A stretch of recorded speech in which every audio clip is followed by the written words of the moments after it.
Good morning, alle Yiddische Kinder. Good morning, Shalom Aleichem. A good night of Shavuos.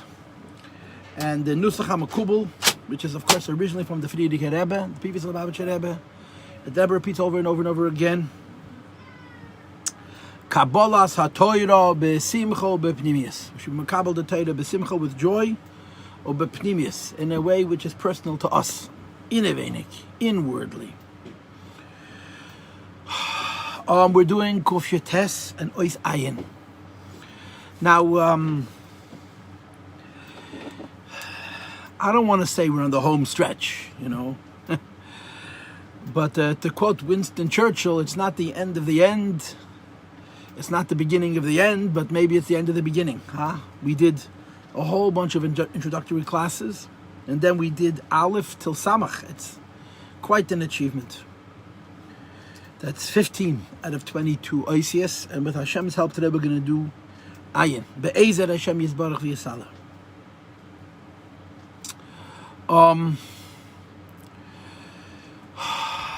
So we'll do today one, I think, I don't know for sure. There is a possibility that on Sunday I'll be able to do 2 Oisias of Tilim. In other words, Sunday I don't have yeshiva, so maybe I'll do a Maimed. I'll start a Maimed. I'm thinking about what Maimed I'm going to begin. And of course, everything depends on time and preparation and moyach. And perhaps we'll do also 2 Oisias of Kuf Yotes. 2. It's a dream.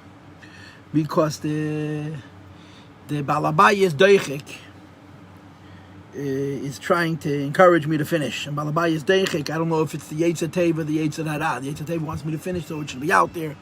The Yetzer Hara wants to finish, so maybe I won't do it as thoroughly. But there is certainly a sense of urgency or desire to complete this task, which we began officially right after Yud Shvat, which is months ago. And then, of course, we had all kinds of halamas v'estadim, but Baruch Hashem she'yiganu ad Elohim, and Yihiratzen she'nevarach ala mukbar. Now, of course, it has to be said every single day that this is all b'derech efsher. This is a Yid learning Tilim and saying Pshat. As always, it's based heavily on the Divrei HaRishonim, Rashi, the Radak, the Ibn Ezra, the Meiri. I don't know why the Metzudas David is Zoiche to be included in that illustrious list. Ich hab Katainos nicht Metzudas David Chas v'Sholem. But the Metzudas David is not only an Acher, and he's a relative recent Acher. He lived times of the Alter Rebbe. But he's quoted as if he's a Rishon. People don't even know that the Metzudas David is not a Rishon. In these 8 Pesukim, specifically, the Metzudas David seemed to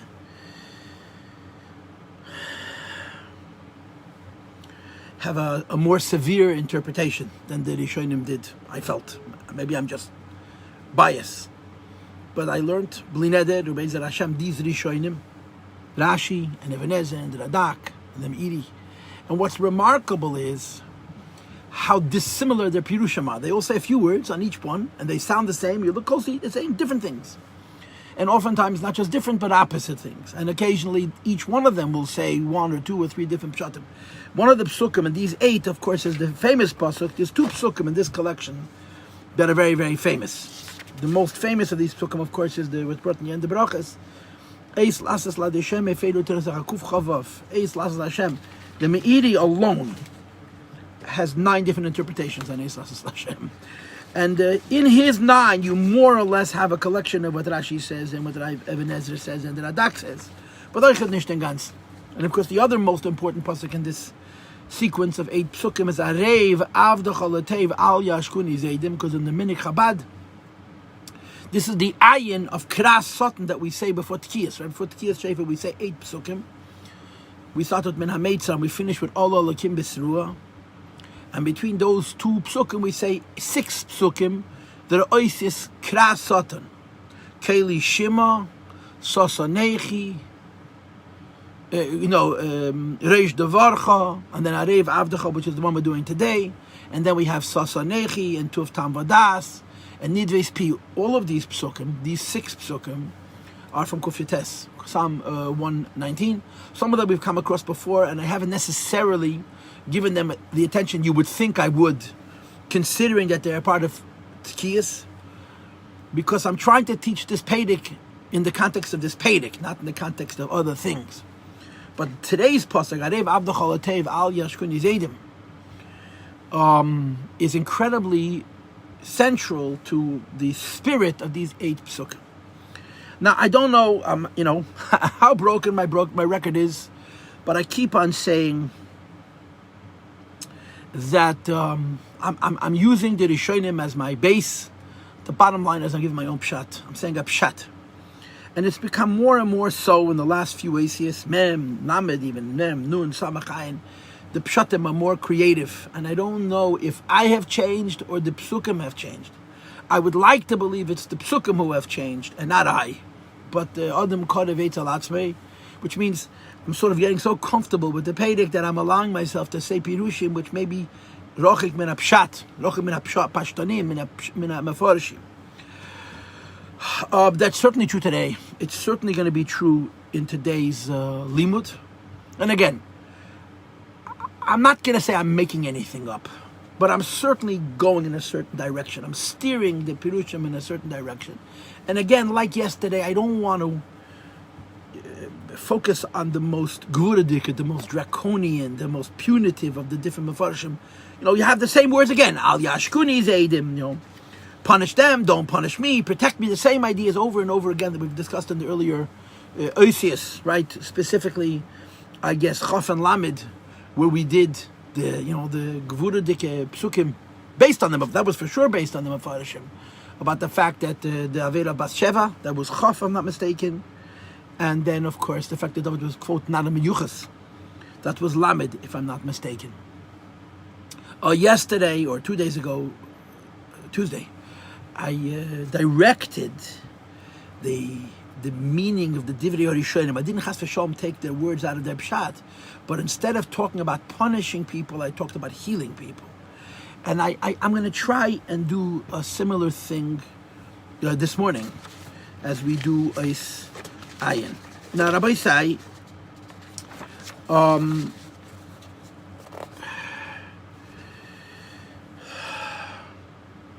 let's read the 8 Pesukim first. Now, remember, I owe you, what I do each morning is I try to come up with a code word, which is the base for these 8 Pesukim. And of course, lately it's not been a code word, it's been a whole collection of words, and today's no exception. I'm going to say not one word, but 2 words and then 2 Pesukim. I've thought through how I'm going to teach this, and it turns out that I have much more than just a word to represent these 8 Pesukim.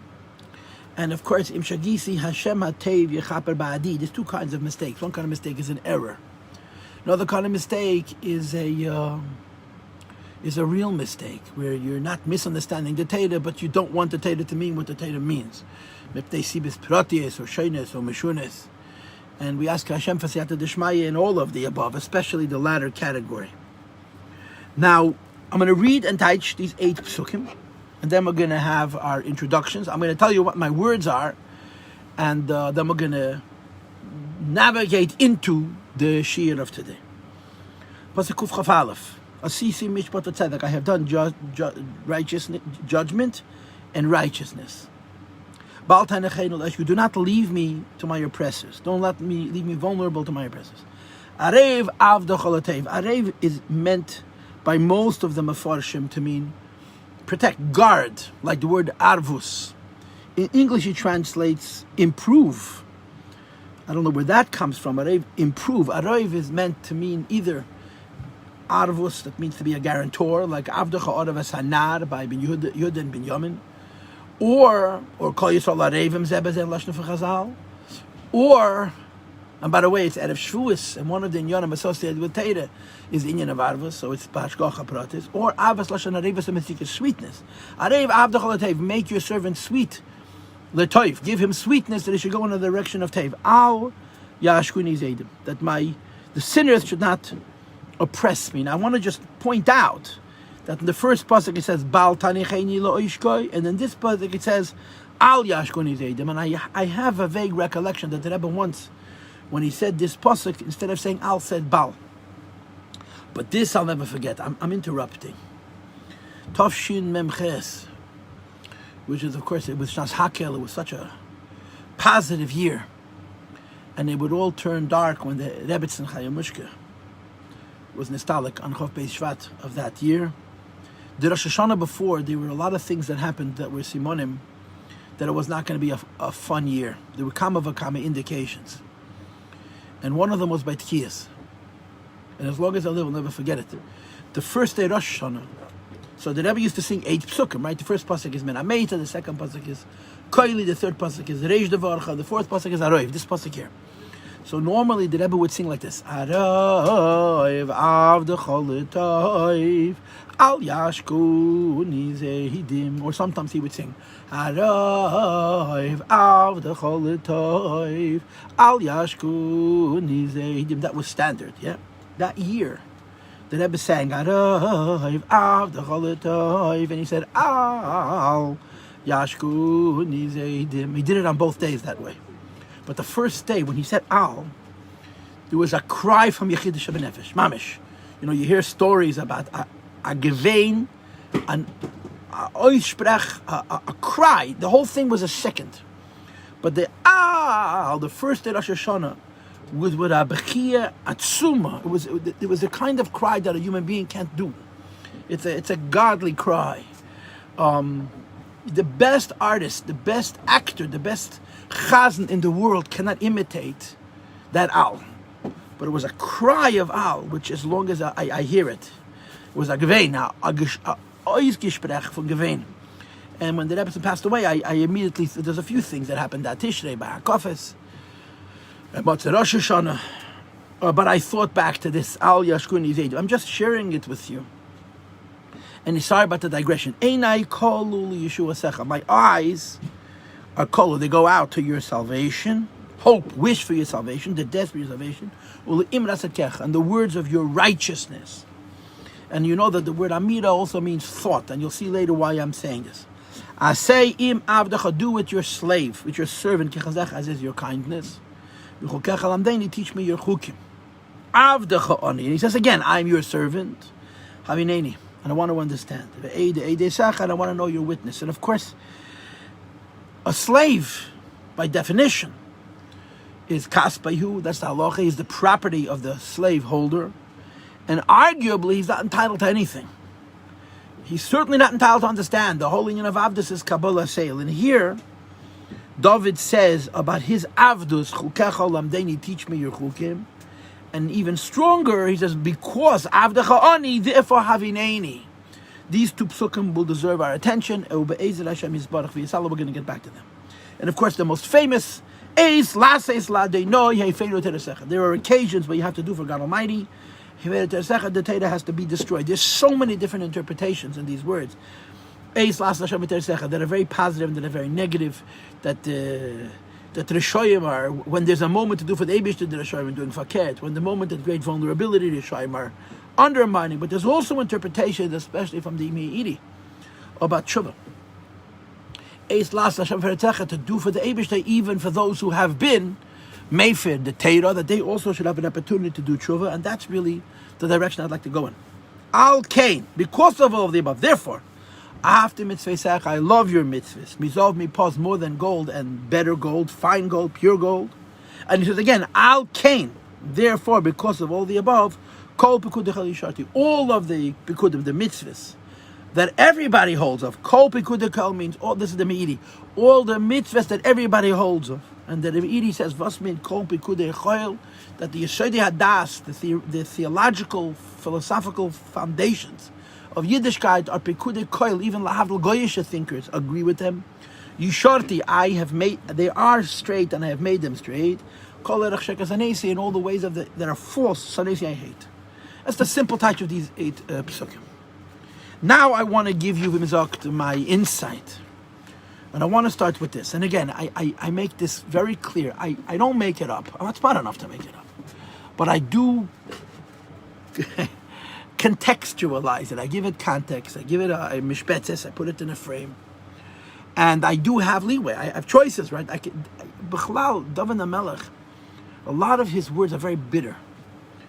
And I think that to understand David HaMelech as a bitter complainer is terribly simplistic.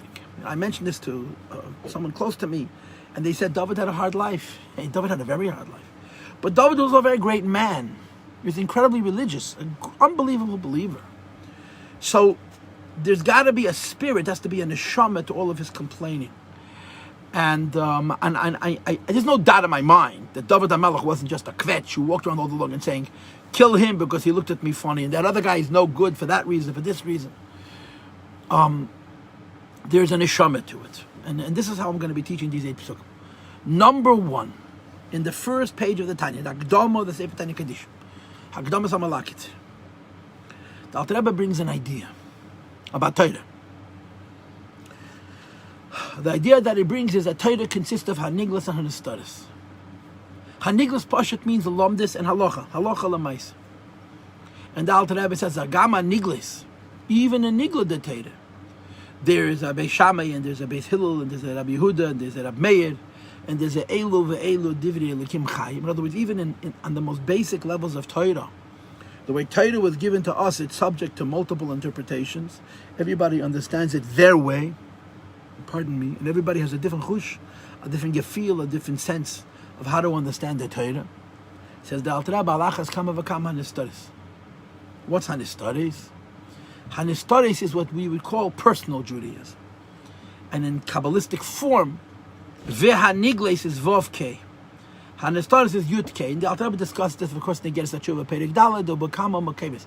Yiddishkeit has a soul and a body. The body of Yiddishkeit, which is represented by the letters Vav K of Hashem's name, are Teira mitzvahs, which is Teira Achas, or mitzvah, Mishpat Achat Lekulanu, the same Teira, the same mitzvahs. HaTeira is all Teira Machlefes, and it's mitzvah Emedes La'ad, or Le'el Mi'elam, HaTeira Hinitzchis, all the different expressions. And mitzvahs and Emetelis Li'elam, and so on. Halachas and Emetelis Li'elam. Yud K is Hanistaris. And the Hanistaris basically insists of the spiritual relationship with the Kadosh Baruch Hu, which is divided into 2. The Yud represents the instinct, the Mesiras Nefesh, the gut, the Yechida, the connection to Hashem, which is completely unformed.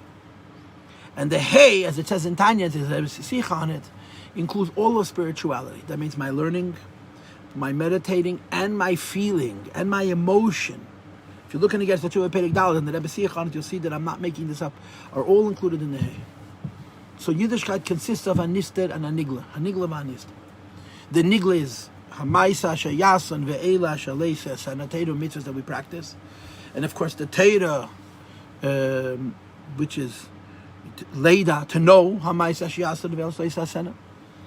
And Hanistaris, of course, refers to the spiritual dimension of Yiddishkeit, which is, to use an American term, is very personal. And of course, the Alter Rebbe's point in the Akdama of Tanya is that if in Haniglas, there's machlekes, even in halachic and exposed ideas in Torah, there's dispute of interpretation, halachas kama v'kama, when it comes to Hanistaris, that there's huge areas for dispute, there's huge areas for differences in Hanistaris. When it comes to Hanistaris of the Shem Elokein, there's incredible areas of diversity, of variety, whatever word you want to use. Hanistaris l'havai Elokein. And therefore the Alter Rebbe says, to write a Sefer of Musar that's going to be discussing Nistaris becomes a very, very precarious undertaking, because they the same Shabbos. He brings the Melchames, the Rambanim Braches, about Chacham Horozim, the 600,000 Jews, the 600,000 Deis, and the Alter Rebbe is asking a question on himself: how could I make a Sefer Tanya Kaddish to teach people Avodas Hashem, which is included in Hanistaris, if as many Jews as there are, there's different pathways? And the Alter Rebbe answers his question is Ve'ein kan hamokim laharich bazeh.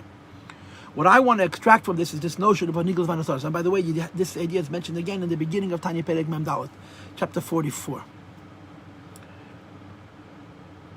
The point is, Judaism has a body and a soul. If you separate the body of Judaism from the soul of Judaism, it becomes very lifeless, or quite lifeless. And it almost becomes unreasonable. It loses its credibility. Unfortunately, there's a lot of people on a lot of levels who've made this a way of life, to dissociate the neshama of Yiddishkeit from the guf of Yiddishkeit. I would argue that the most sinister are the academics, the scholars, who study Mikra, Mishneh, Talmud, and even Zohar. And their entire endeavor is not to understand what the Torah is saying, but to put the Torah into a historic context, into a historic box, that the form that is found in the Torah and the Zayed is similar to the form that's found at this time and at this place, and so on and so forth. All of this analyzing Torah by its body, by its form, by its words, and by its language, to demonstrate that it's not, Rahman al not from the Meibishtin. And the soul is torn out of it, the guts are torn out of it. No one's paying attention to whether the Torah is saying the same thing as the Goy or not. It's just the form is the same. And this is probably the most sinister example of what happens when you tear away the Hanastaras from the Haniglas. A more subtle example of tearing away the Hanastaras v'Hanigles is the fear of too much focus on Tahara. If you're involved in Hanastaras, you're concerned with Tahara on a higher level.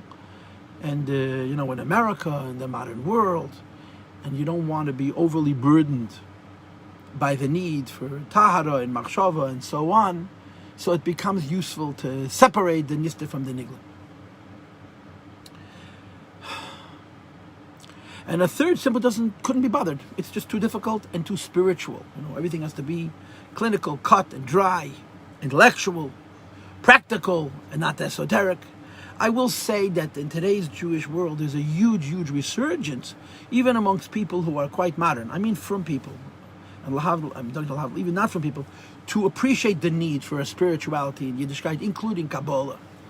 And there is this strange reincorporation of Nista with Nigla. It doesn't necessarily translate into Hidur Mitzvah and a greater care about Yer Yerushalayim, but there is an understanding that you cannot separate Hanistaras from Niglas.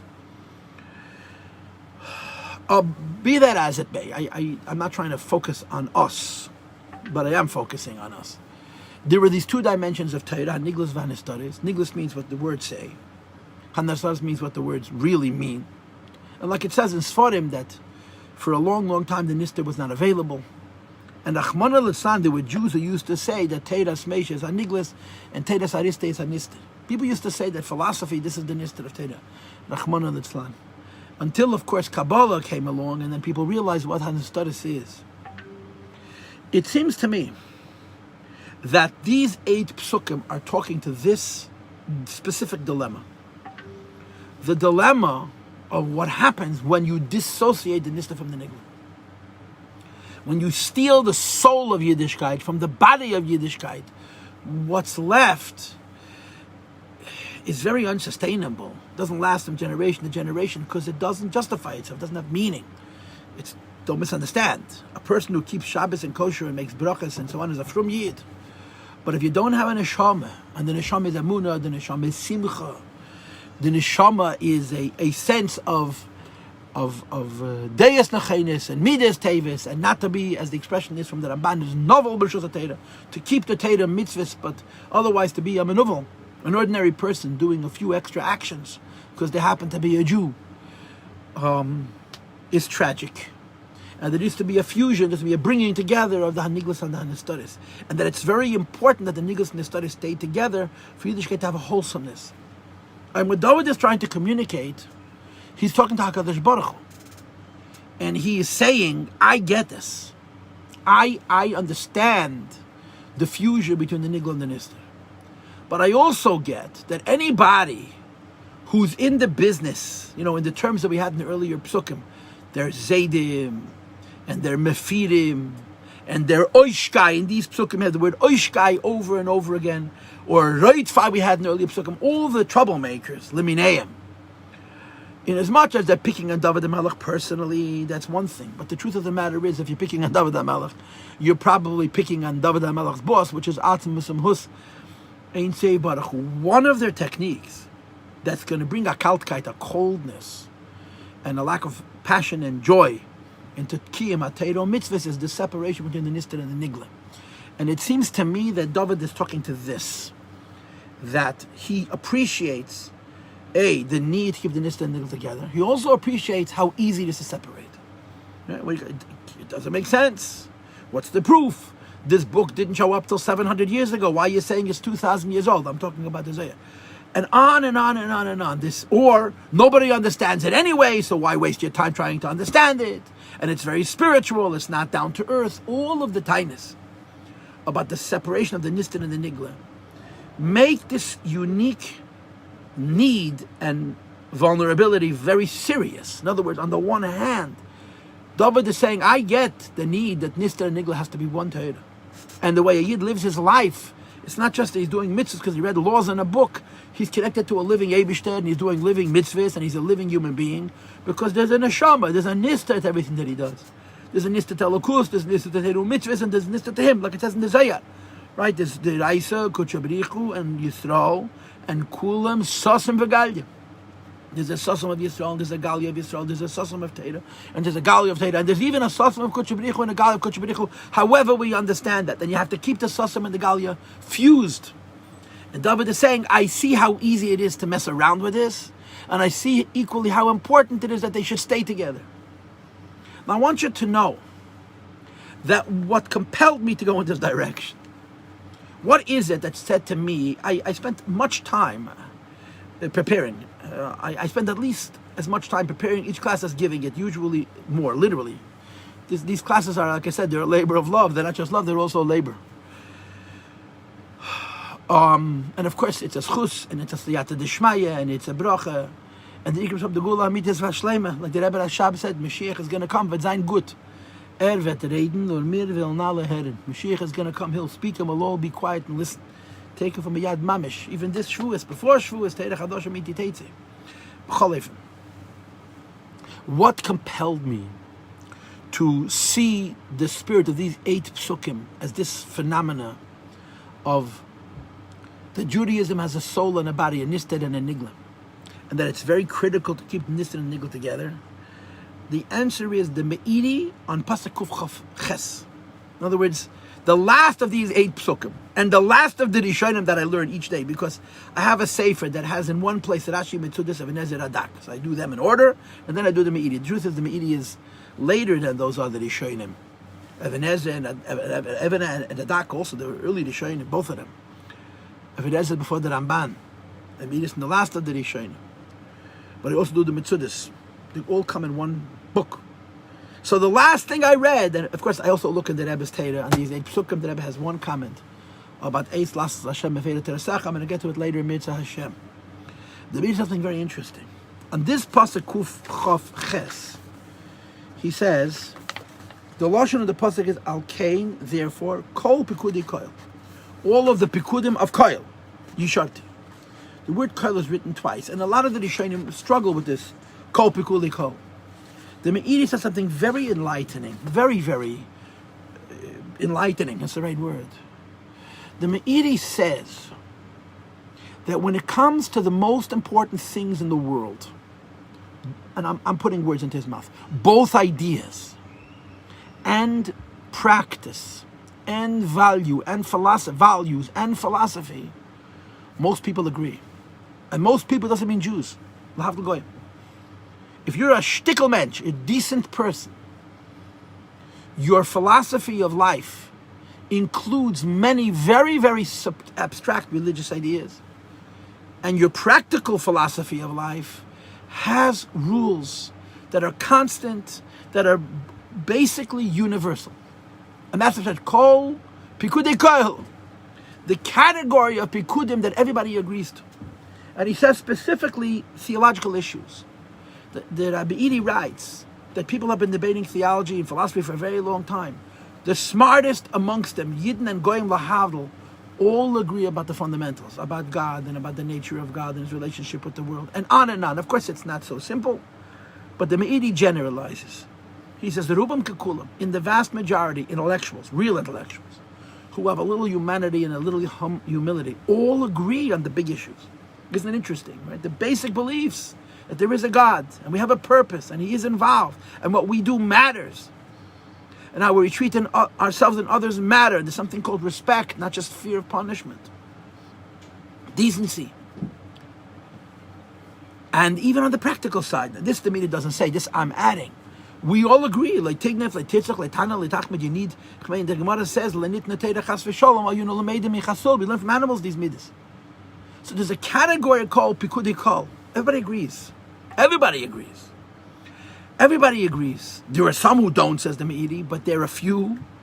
And they're just corrupt. They're just schlecht. Because it's not based on intellectual principle or idealism. It's based on a predisposition, a desire to look at the world in a negative light and to see the world as godless and soulless. But there's something called Pikudei Koil. And Pikudei Koil means ideas that everybody agrees to. And he specifically says that Pikudei Koil applies to what we're calling Hanastaras. And this was, after an hour and a half of sitting and writing down notes on each one of the Rishonim in my page, of my word page, and I copy them, I rewrite them. But Kitzur, I got to this. I said, and of course, after I finished making all my notes, then I sit and I examine them. I said, this is the neshama of these 8 Pesukim. The neshama of these 8 Pesukim is, there's Hanastaras and Haniglas. There's the mystery and the secret, and there's the obvious. And what's strange is, the mysterious and the secret is actually so commonsensical that people know without even knowing that they know him. That there is a God, and that he's here, and that he holds us in an embrace. Like I told you the other day, the story that Rebbe said to a Jew who was dying. Du belichst by the Meibishn in the hand. You're sitting in the embrace, and the Teile Eretz Al Bolima, you're being held by Atzma Sein Sof. And these are universal truths. They are universal truths. Now, of course, when people have a hard day or a bad mood, they say all kinds of stupidities that they don't really mean. But by and large, these are universally recognized truth. This is emes. And that's why the Meiri explains that David is saying that he has very little patience for the naysayers because, so to speak, they're so outnumbered. They should know better based on what they see around them, and so on and so forth. This is the spirit of what the Meiri says. So I took that as my catalyst for how we're going to learn these 8 Pesukim. Life, there's an old expression, locks were made for honest people, not for thieves. A thief can break a lock. But an honest person also has a vulnerability. And the Gemara says, if you have to make it a little bit difficult for people to steal and to hurt each other, even if they're mean, to be righteous. And that's a nista. It's an ephemeral aspect. It's not a law. It's a spirit of a law. A community, a civilization, a society has to do things to support not just the technical ethics and morality, but the spirit of it. And to say that in America today, and in the Western world today, we've destroyed the spirit, absolutely destroyed. We've murdered the spirit. And because we've destroyed the spirit, the body of righteousness is dying in front of our very eyes. It's so true. It's so undeniably so.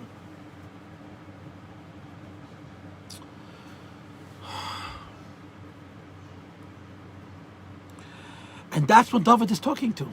David is saying, I get it. You can't just be frum. You can't just be smart. You got to be human. And human doesn't mean I relax. It means that also. I don't get nervous. Human means I'm in touch to a force which is bigger than me and bigger than my knowledge and bigger than my action, which holds it all together. And I'm in touch with that. And it gives a warmth. It gives a life. It gives a light. It gives a joy. It gives a support and a gentleness at the same time, a softness to the rules, to the right and to the wrong, to the do's and to the don't do's, and even to the punishments, even to the consequences. This is the nister. And David says, I get it, but I see too many people who have this need to separate the nigel from the nister and to identify the nister as ephemeral. Look up the word in the dictionary. Ephemeral means vague and also very difficult to prove and very easily floating away. And say, what's the nister? It's nonsense. It's imaginary. It's someone's fantasy. It's some spiritualist's lack of intelligence. And it's so costly. It's so unbelievably costly. I said the other day that one of the costs of being so smart is we're not able to believe. We're not allowed to believe. Because everything has to be proven. Everything has to be logical. Now, it's true, things have to be proven, things have to be logical, but in the end, faith is not logic. It's a surrender, right? The expression in English is it's a leap of faith.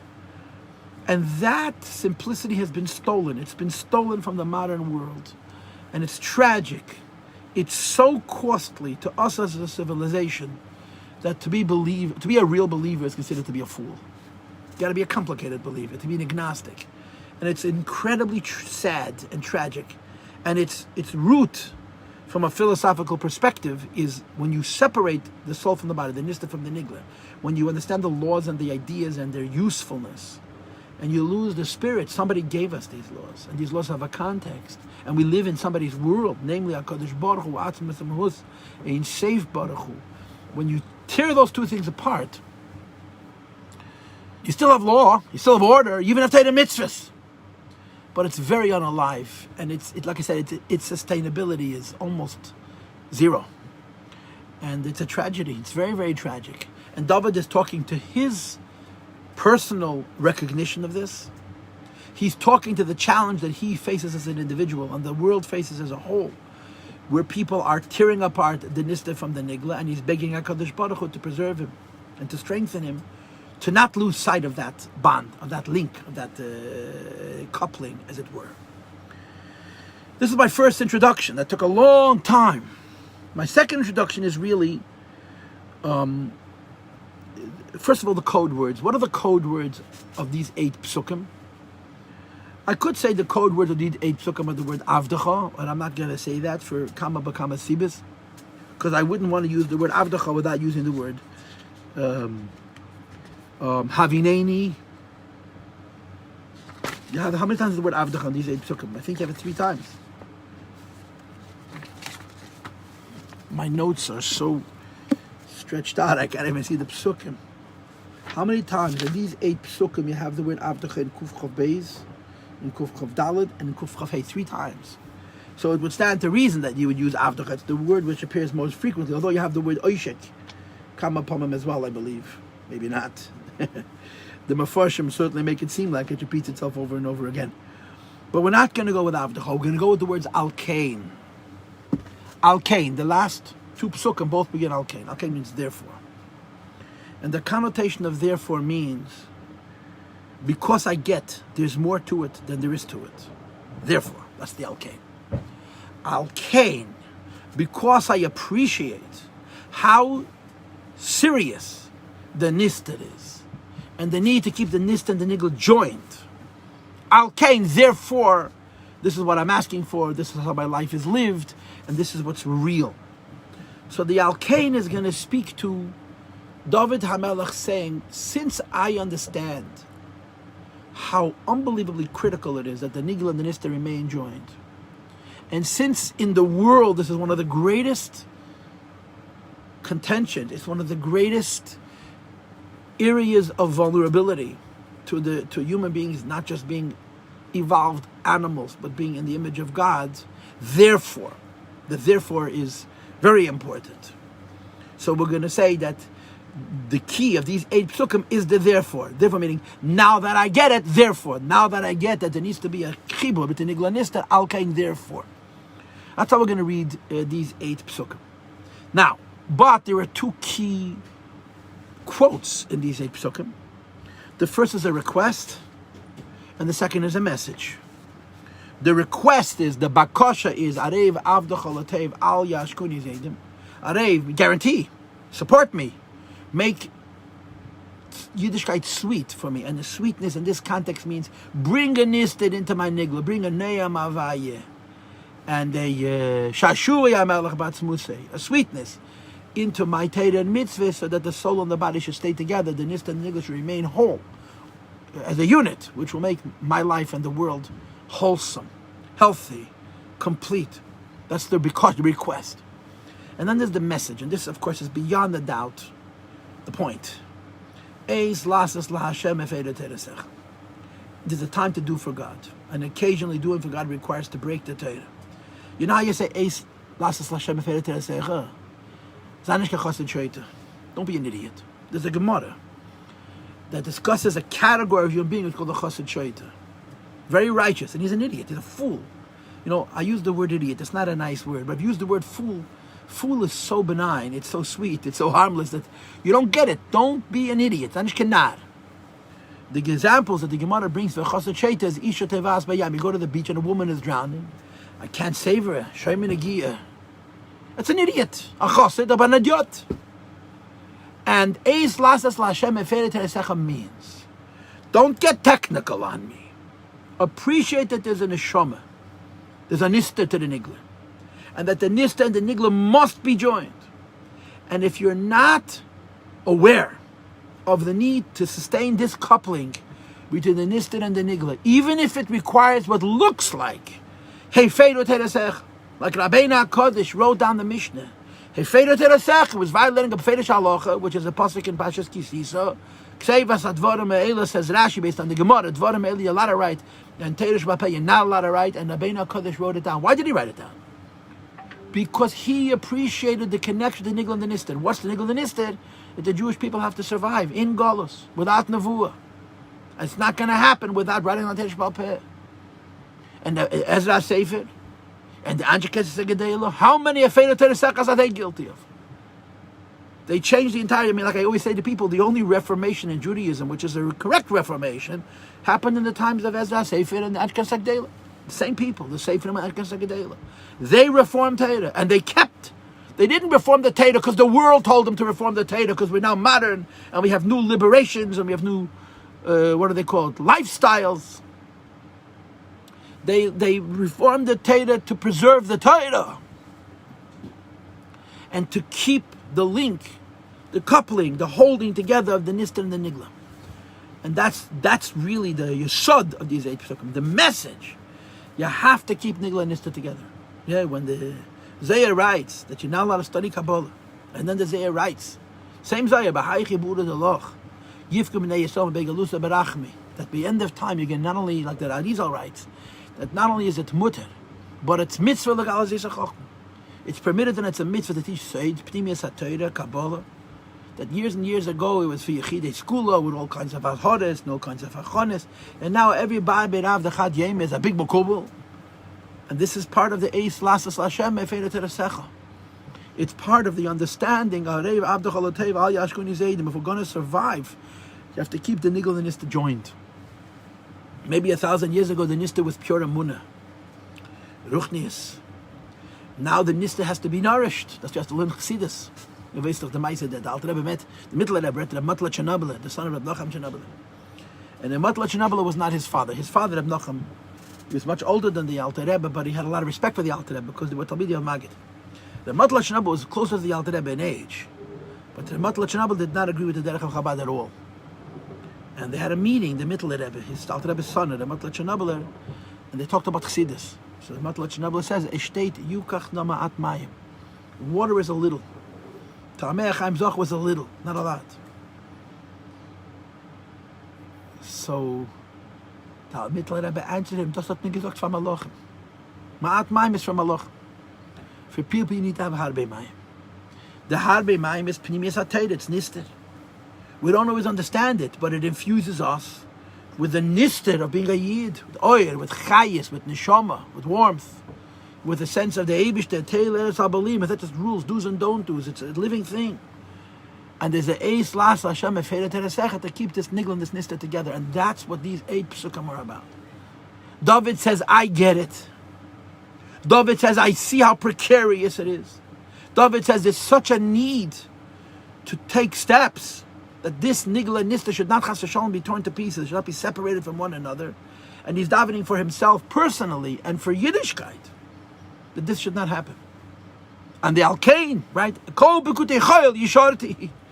The most important, they say the most important thing you ever learn, you learn in kindergarten. It's true. They make a list. You have to share, and you have to say, I'm sorry, and you have to clean up after yourself. Simple things. Yeah, it's not nigle. It's not a scholarship. It's being a mensch. And if it's true in Dvarim Chitzeinim, Malach of Kama Vakam Dvarim Pnimiyim, Yiddishkeit has a neshama.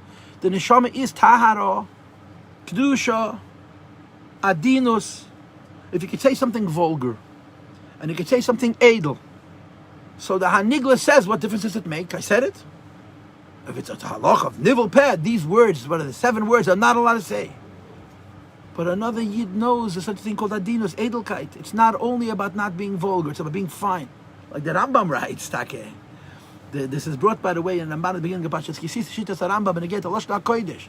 Lashon HaKodesh is a language that does not have words that have to do with vulgarities.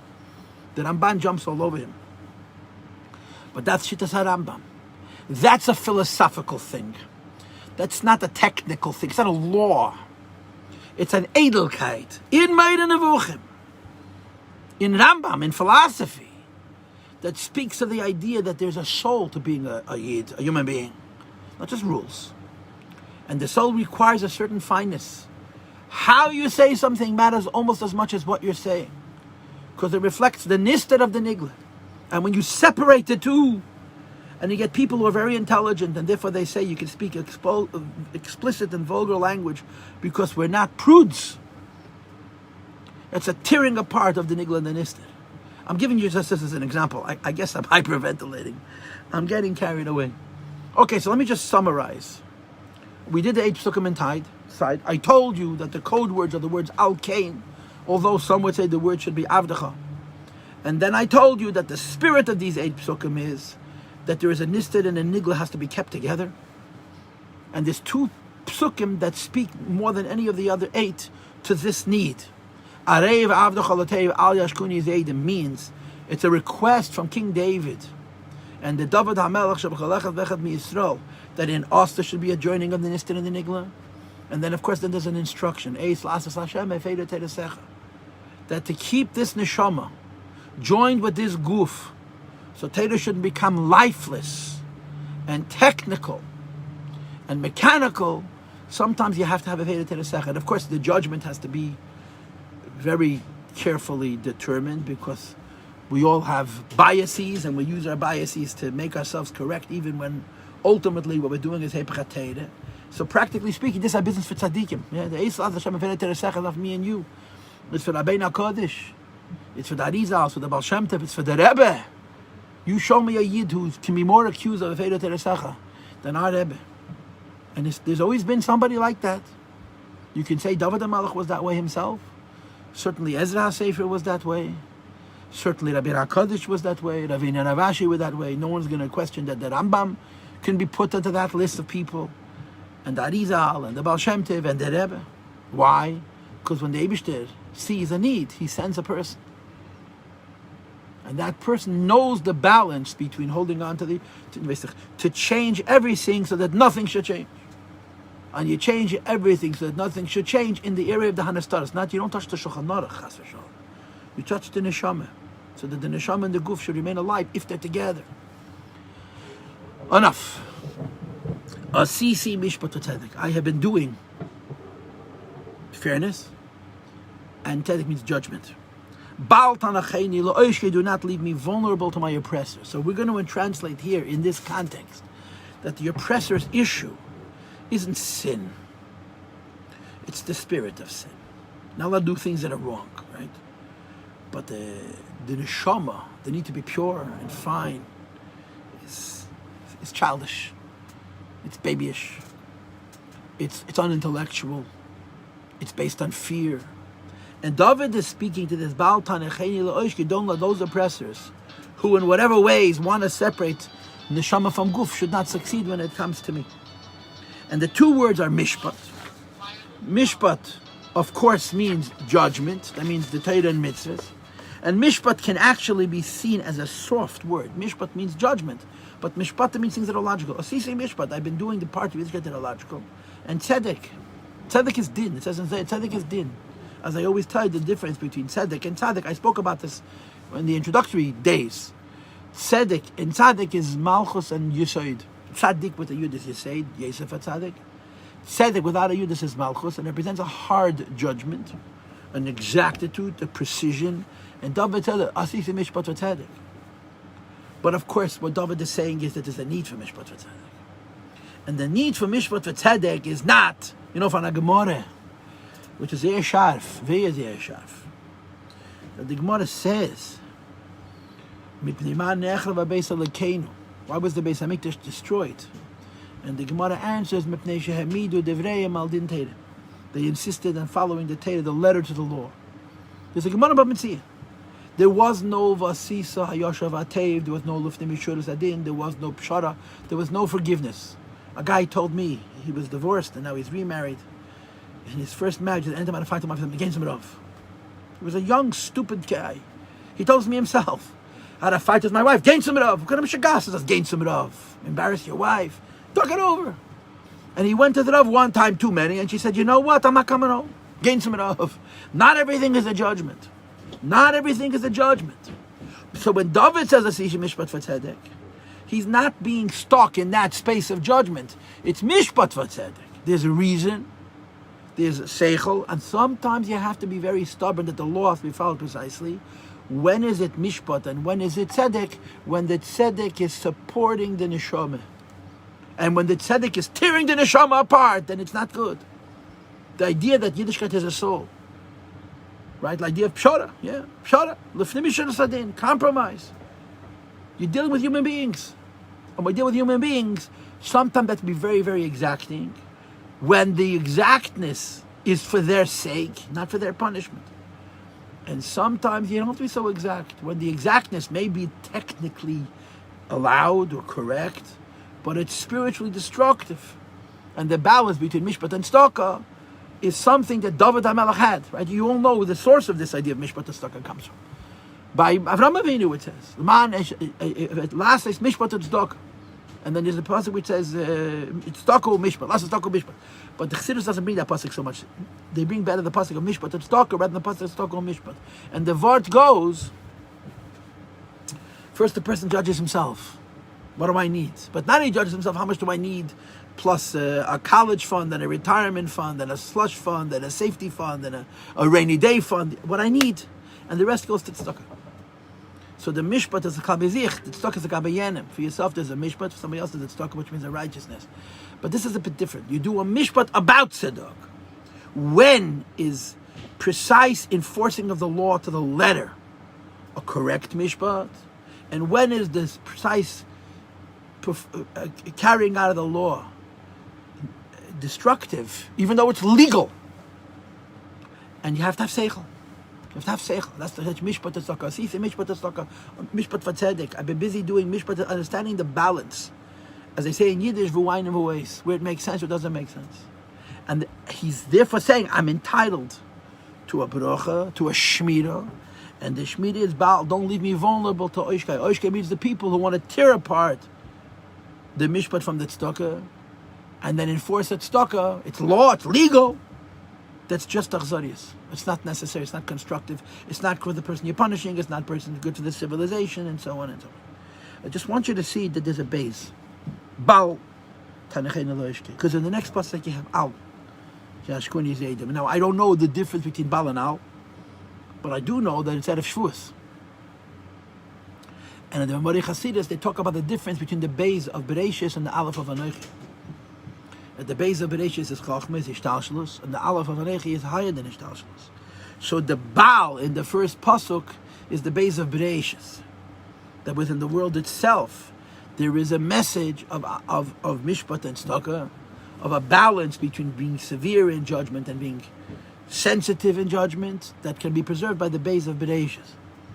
And in the next pasuk he says, Arev Avdachol Atev, give me, your servant, your slave, a sweetness towards good. Or Arev, guard me, protect me, makif me, hover around me. And here he says, Al Yashkuni Zayd, that the sinners who are trying to oppress me, and again, the spirit of these sinners is, they're not saying don't keep Torah. But what makes Torah sweet? They're not saying don't keep Torah, but why am I responsible for you? But the story that's in the Likutei Deburim, that's called the Groise Shlichus, where there was a Yid who lived in the times of the Maral Prague, who was a Gon Amiti, Talmud of the Maral Prague. But he hated Nister. He had a clear separation between the Nigla and the Nister. He learned to Lumdis and Gemara and Pilpul was a Gon, a Gewaldige Kop. He had no patience. The Maral was his Rebbe. And the Maral was so involved in Seid, and the Maral used to be Moichiach him. And the end of the story was he had children. And he married a simple woman. His wife wasn't a smart guy. She was sensitive, and he would push her to laugh at her. He would make fun of her. He made so much fun of her, they literally put her into the grave, an early grave. Because when he would daven in the house, she would take his tzitzis, or the tzua of his film, that the children should kiss. He had two sons, an Avram and a Moshe. And Avram was geraten in the mama, and the Moshe was geraten in the tata, and there's a whole arichas as he put. She would pick them up to kiss the mezuzah, and he would laugh and say, you're having the children kiss the skin of an animal. Now, it was true. She was having the children kiss the skin of an animal. But was the skin of an animal? It was a chefse shel mitzvah, or the chefse shel teira, or the chefse shel gedusha. And he separated the Kedusha from the, he was very from, but the Kedusha he left at. So in the first pasuk it says, Baal, Tanicheni lo yishkei. In the second pasuk it says, Al, Yashkuni Zaydim. And I'm suggesting that the difference is that the Baal means that from the Torah, the level of the world is enough not to allow my oppressors to attack me with Asisi Mishpat Vatzedek. But David HaMelech is asking for more. Arev Avdechalatev. Put into me a sweetness. Put into me a sense of responsibility for every Jew in a way that's Tov. Tov is a Tov Atzmi as opposed to Chesed, Vein Kana Makam La'arach Bazeh. And for this he needs Al, higher than the world. Al Yashkuni Zayd, from the Aleph of Anechi, rather than the base of the Bereshis. Einai, my eyes, Kolu, are exhaustively anticipating. And the Mfarshim say Kolu means when you want something and you don't get it, it's called Kilyin Einai. Einai Kolu, my eyes are experiencing a Kiloyin. Li Yeshua Secho li Imras Tzidkech. Now the word Yeshua Secha means your salvation. I mean, how he translates it in English, I don't know. But a Kabbalah, Yeshua Secha goes on the Shenai Nehed, a very high Madreg of Kesed. Like I told you in earlier classes, that says in Tanya on the Pasuk, Vayilbash Stakak Ashidin Vekeva Yeshua. Beroishay, so Dr. Rebbe explains the Yeshua goes on Kesed. So my eyes are expiring not for Torah and mitzvahs, but the neshama of Torah and mitzvahs. And therefore also the Imras Tzidkech. The word Imra means the softness of your judgment. Like today is that of Shavuos. And you have Kesem Lebeis Yankiv and Tagil of Bnei Yisrael. If you want to preserve the Jewish nation, speak to the women first, and speak softly. The Imras Tzidkech, the softening of the exactness of judgment. Or in a slightly different way, like it says in Chassidus on the words Baruch She'amar, that Amar means Machshava.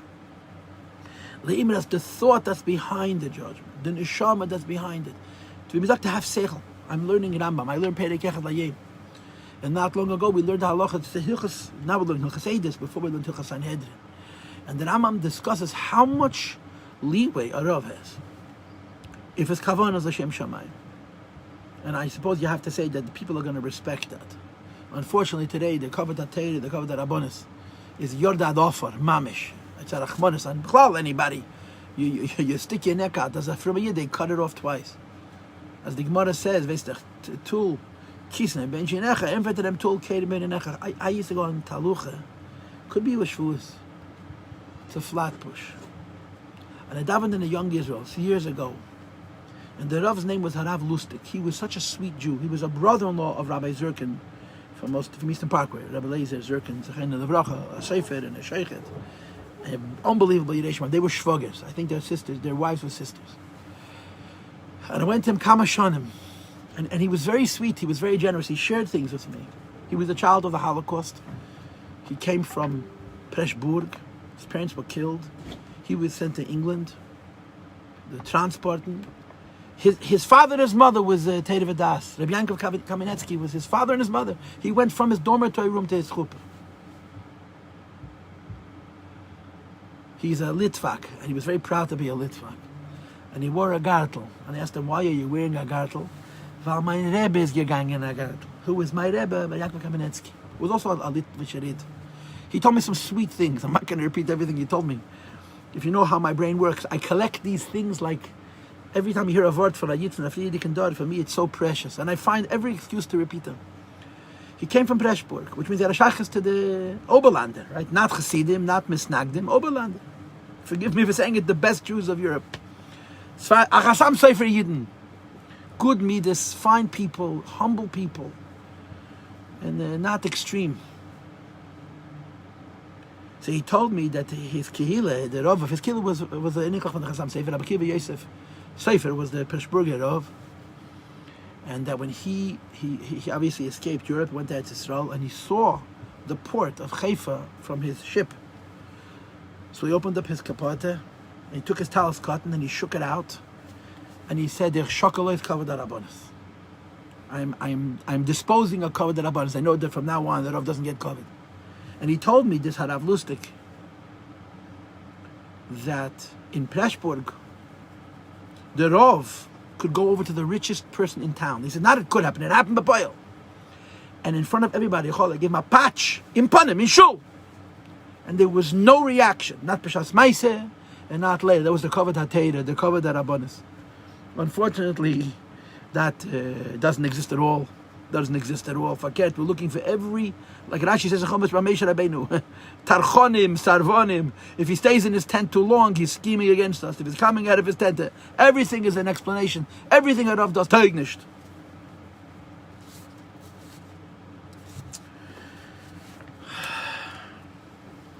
But Imras, so getting back to the point, it says in Hilchas Sanhedrin, Rav has a lot of authority to use seichel when it comes to mishpat.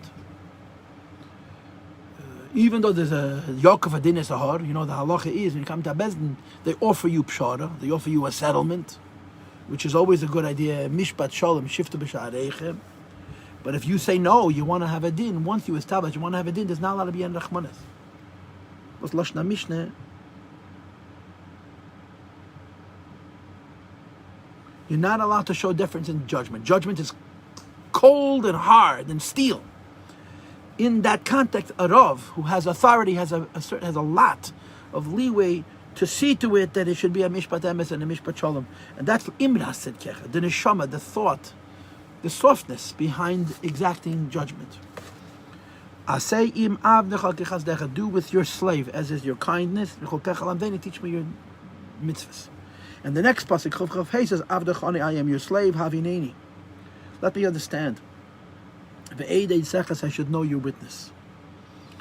So, the pasha taich of these two psukim, as it says in the Rishonim, is that considering the vulnerabilities, considering the zaydim and the oishkim, empower me. Empower me with chesed, and with limud, and with avona, and yediyah, right? Chazdecha, lamdeini, avineni, ve'eda. But let's talk about the word Eved for a moment. You have in Samach Vav, of course. Mishnah Rav talks about Eved. Eved is kikasper. A slave has no rights. He belongs to his master. And his identity is to do whatever his master says. And of course, it says in Chassidus that in Avodas HaAdam, a slave of HaKadosh Baruch Hu, because of his complete bittul, complete submission, his total submission to Atma Ein Sof, to the Eibishter, it becomes an expression of Hashem. And in a way, in a very serious way, Eved is higher than a Ben. His relationship with the Eibishter is not based on how close he gets to HaKadosh Baruch Hu, but in his utter and total surrender, his being not in the presence of HaKadosh Baruch Hu. So Avodim tend to be broken people. Avodim tend to be people that are excited. Why? They don't own themselves. Their entire reality is whatever the master wants. They find something, Mashakona Eved Kana Rabbi, belongs to their master. They do something, they create. They don't get the credit for it. Their master does it because they're a slave. But there's a funny concept in Tilim, which the Rebbe spoke about, and I talked about it also many times, Sameach Nefesh. It's mentioned in Samach Vavos, that a slave has joy. And the child, how can a slave have joy if he has no life, he has no self-identity? And the answer, which is brought, and the Rebbe kochs in this word so much, Tainug ha'eved hu tainug ha'odin mamish. The joy of a slave is the joy of his master. When a slave gets very submissive, totally his battles to his master, what gives his master pleasure gives him pleasure. Now, when you're talking about a person, that's called the Stockholm Syndrome, that's a disease. It's a not good thing. When you're talking about a person and the Meibishten, that's the highest madrega of Avdus. He's not only submissive to the Eibishter, whatever the Eibishter wants, he wants. He has no will of his own. But the Eibishter's pleasure is his pleasure. That's like Sameach Nefesh Avdech. That a slave who should really have no simcha, and no tainuk has simcha. And in that spirit you have chesed and limud and havana and yidiyah. Avdecha ani. I'm a slave. I say im avdecha. You can do with your slave what you wish. I want your kindness. I want that my submission to be such a degree that through me one should see not only that you're my master, but that you're kind. And the same is true, Lamdeni, teach me your chuk. And of course, there's different ways to translate the word chukim. But Lamdeni, I want to understand. How is a slave entitled to understand? He's not allowed to understand. So there's a mashal for it. There's a fellow named Eliezer Eved Avram. Eliezer Eved Avram was the son of Nimrod. He was a big macher from Damascus. And he's called an Eved Neman. A Getraya Eved. Moshe Rabbeinu doesn't call an Eved. A loyal slave. Now, if you learn Samach Vav, you'll see that an Eved Neman is not as high as an Eved Poshet. If you're a slave, that's Deilu Mashke Meitedes Rabbi Lacherim, and your servitude does not consist of chopping wood. Your servitude consists of giving over Teres Rabbi to other people. So you're a Chacham. You're a Chacham Mufla. You're a smart and a deep human being, and your servitude to your master is not based on being a nothing, it's based on being very sophisticated. And when you learn it in the Samach Vav, Eved Neman is not as great as Eved Pashut. But you should know that the Rebbe in his Maimorim, I'm almost sure of this, and Baruch Hashem, one of the things that we do regularly is learn the Maimorim of the Rebbe. The Rebbe explains that there's an Eved Neman that's higher than Eved Pashut. Moshe Rabbeinu is an Eved Neman, but he's an Eved Neman with the mile of Eved Pashut, which means to say that he's of total submission, total servitude, and there's also a delight, there's also an understanding. But the delight and the understanding is not the basis of the Avdos, it's the result of the Avdos. If the delight and the understanding is the basis of the Avdos, that qualifies the Avdos. Eliezer became a slave of Avraham Avinu because he was a Chacham, and Avraham was a bigger Chacham. He was a Ish who had a Shaykhas to Ruchni, Avraham had a bigger Shaykhas, so he submitted himself to Avraham Avinu. In that case, Eved Neman is less than Eved Pashut. But when you have someone who submits to somebody else, offer tachas kapes and agli tzaddik, total is batless to Avraham Avinu. But as a symptom of that is batless, you understand what your master understands, and you delight in what your master delights, and you experience the kindness of your master's kindness. As a result of the bittul, then Eved Neman is higher than Eved Pashut. And again, in the Maimorim of the Rebbe, I've seen it more than once, and more than twice, and probably more than 3 times, that the Rebbe indicates, doesn't say it explicitly. The Rebbe doesn't say, I disagree with the Samach Vov, but he disagrees with Samach Vov all the time. He's a new Rebbe, a Naya Dor, a Naya Teira, a Naya Gilui. The Rebbe said once, if I'm not a Machadash, of us daf memit. There's an Eved Neman, which is the high than Eved Pashut. This is Sameach Nefesh Avdech. That's what these two Pukim are saying. I say Yem Avdecha, do with your slave whatever you want. I'm asking Kichazdech that my servitude should be so total that through me we should see not just that you're my master, but that you're kind. And they should understand the Torah. And the same is true in the next person. Avdecha ani, my ayin, my ani, my identity is service. Havineni, I want to understand. Ve'edan, I also want to know. Now the Rishonim give different interpretations. Some of them do.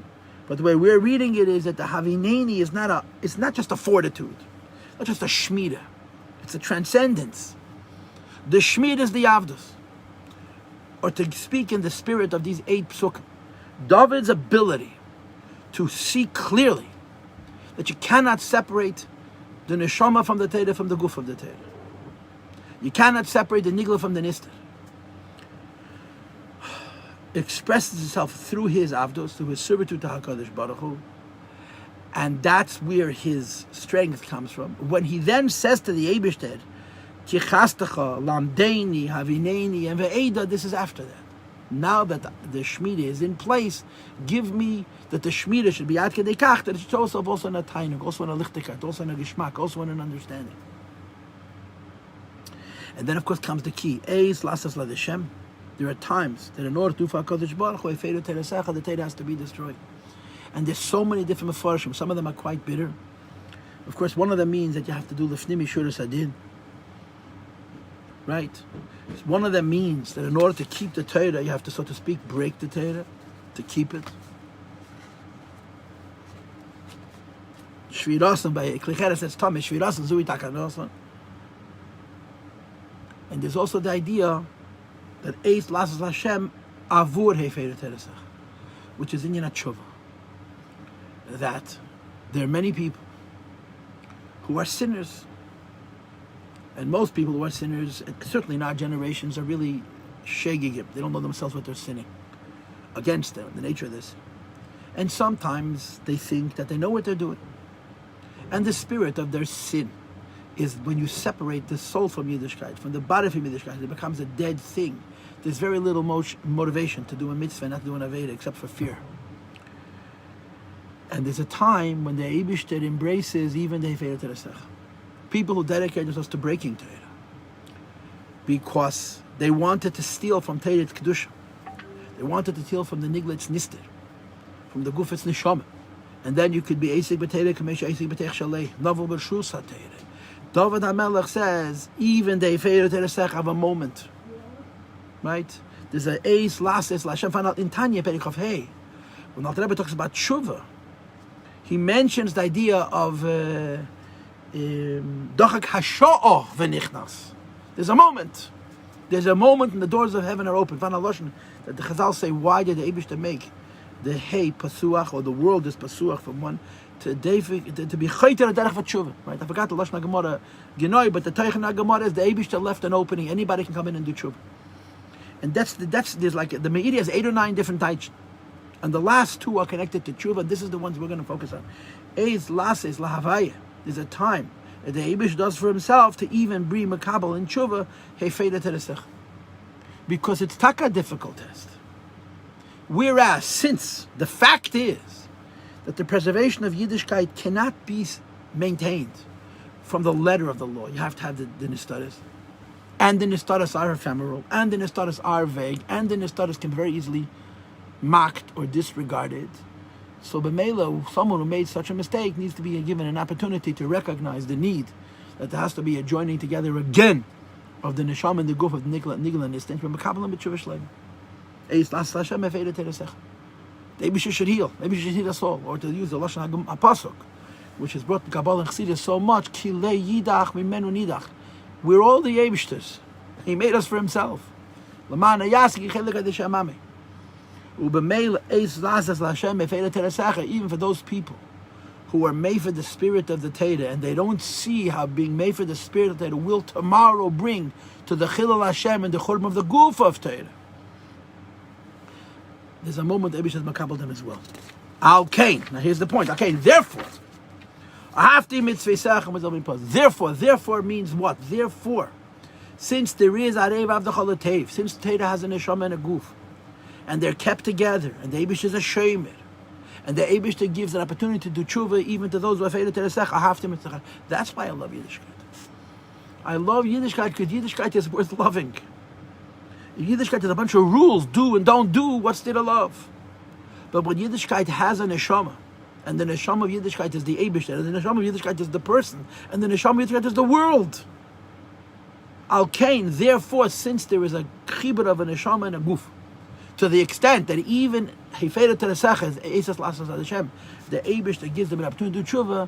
I love Torah mitzvahs more than zav and paz. And if you know how it says in Chassidus that zav goes on gvura, kesef is ava, and zav is gvura.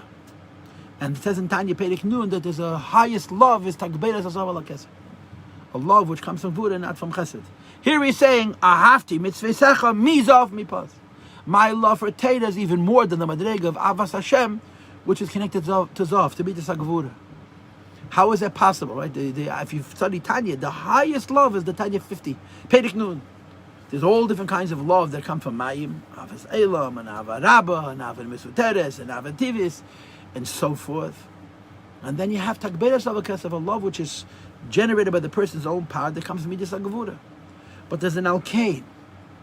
When you see clearly what the Eibusher wants from his world, and how the Eibusher is going to bring it all to fruition, B'Peil Mamish, B'Bias Mashiach, that came to take of Miyad Mamish. And there's going to be a joining of the neshama and the guf, and there's going to be a forgiveness. I have to my love for your mitzvah is even more than a love which comes from gvura. What love is more than love that comes from gvura? I don't know, but that's how I'm teaching the person. Al Kain, and for the same reason, therefore, kol pekudei chol yishati. I find that the Eibusher's mitzvahs are pikudei kol, like I told you in the very introduction.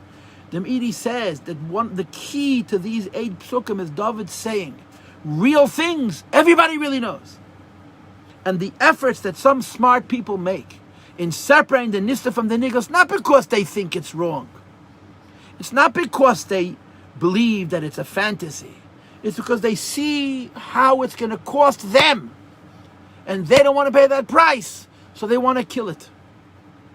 And because they call everybody who's a shtickle mensch, even a goy, understands this, the pnimius of this world, that there's an Eibusher, that he's involved in this Ashkocha Pratis, and there's Nevuah, and there's Yedi, and there's Charve Einish, and soft call soft. You know what the important thing is? The Eibusher is not an angry God, he's a kind God, a loving God.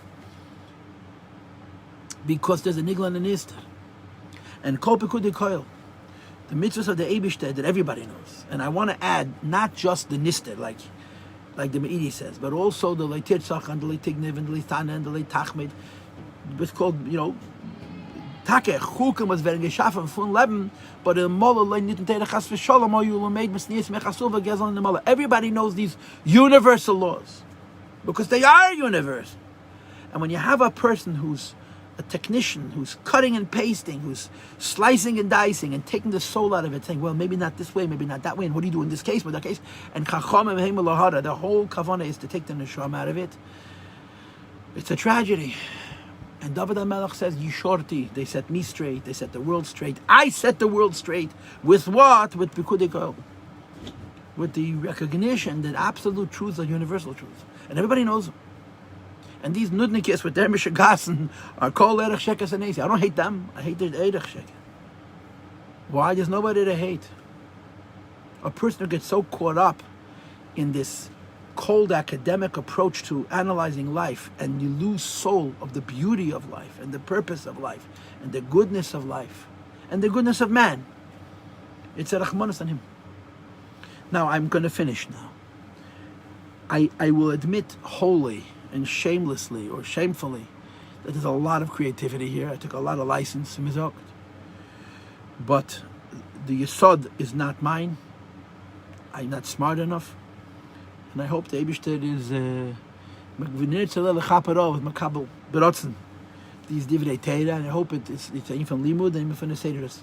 Kabbalah satera b'seim chopnimis. I'm supposed to teach a maimer in about 6-7 minutes. I will teach a maimer, but it will not be in 6-7 minutes. Probably 12:30. Okay, good Shabbos, good Yom Tov, and good Shabbos.